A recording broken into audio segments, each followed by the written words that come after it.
ஒரு முதலாளி 2 பேர்த்த வேலைக்கு வைக்கிறார். அந்த 2 பேர அவருடைய தோட்டம், துறவு எல்லாத்தையும் கொஞ்சம் பார்த்துக்கங்கப்பா அப்படின்னு சொல்லி வேலைக்கு வைக்கிறார். அதில வந்து ஒருத்தர் ரொம்ப சின்சியரா வேலை பார்ப்பார். ஒருத்தர் என்ன பண்ணுவார் அப்படின்னா, முதலாளி வரும்போது வேலை செய்ற மாதிரி, அந்த பரப்பு கட்டுற மாதிரி, தண்ணி பாய்க்கிற மாதிரி எல்லாம் பண்ணுவாரு.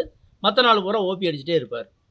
இப்ப அந்த முதலாளி வந்து கொஞ்சம் புத்திசாலியான முதலாளியா இருந்தா, அவர் பார்த்த உடனே என்ன நினைப்பாரு? யார் நல்ல வேலைக்காரன்னு நினைப்பாரு? அப்படின்னு சொல்லி கேட்கும்போது, அந்த அத எப்போ பார்த்தாலும் வேலை செஞ்சுட்டே இருப்பாரு. தனக்கு குடுத்த வேலைய செஞ்சுட்டே இருப்பாரு. அவருக்கு வந்து நல்ல வேலைக்காரன்னு நினைப்பாரு. அந்த முகஸ்துதி பண்றாரு பாருங்க, முதலாளி முன்னாடி அந்த வேலை செய்ற மாரி, இந்த வேலை செய்ற மாரி நடிக்கிறாரு பாருங்க. அவர ஈஸியா அடையாளம் கண்டுக்குவாரு. இது வந்து ஒரு சின்ன கதை.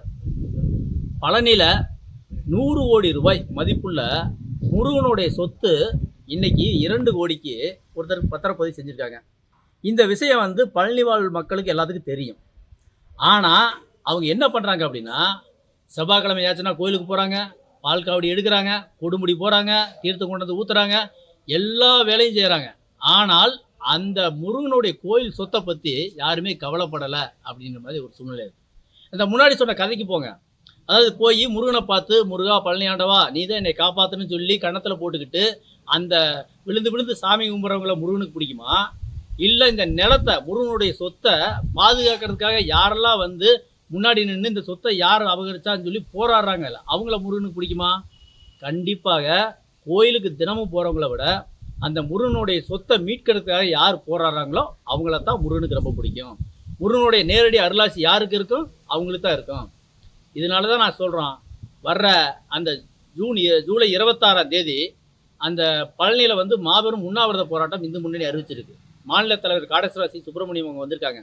எதுக்காக இந்த போராட்டம், இந்த உண்ணாவிரத போராட்டம், இந்த பட்டினி போராட்டம் அப்படின்னா, பழனியை காக்கிறதுக்காக இந்த பட்டினி போராட்டம். நாம ஒரு நாள் விரதம் இருந்து முருகனுக்காக, பழனியை சுற்றி இருக்கக்கூடிய அத்தனை முருக பக்தர்களும் இந்த போராட்டத்தில் கலந்துக்கிட்டா தான் முருகனுடைய அருளாசி நமக்கு கிடைக்கும். முருகனுடைய பார்வை நம்ம மேலே படும். இல்லை நம்ம கோயிலுக்கு மட்டும் போவோம், கோயிலில் போய் நல்லா சாமி கும்பிடுவோம், ஆனால் முருகனுடைய சொத்தை எடுத்துகிட்டு போனால் நாம் அதை பற்றி கண்டுக்க மாட்டோம் அப்படின்னு நினச்சா அப்படின்னா, கண்டிப்பாக இது நம்ம வந்து கோயிலுக்கும் முருகனுக்கும் செய்கிற துரோகம்.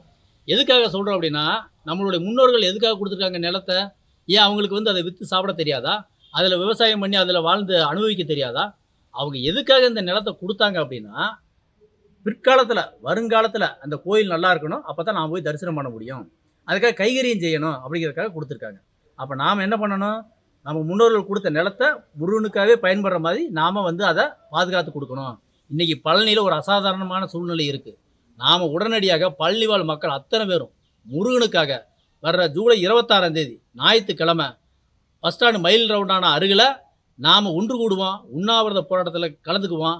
இது போராட்டம் கிடையாது. முருகனுக்காக விரதம் இருந்து அந்த நிலத்தை மீட்கிறதுக்காக பழனியில் கூடிய அத்தனை இந்துக்களும் முருக பக்தர்கள் கலந்துக்கணும்னு கேட்டுக்கொள்கிறோம். நன்றி, வணக்கம்.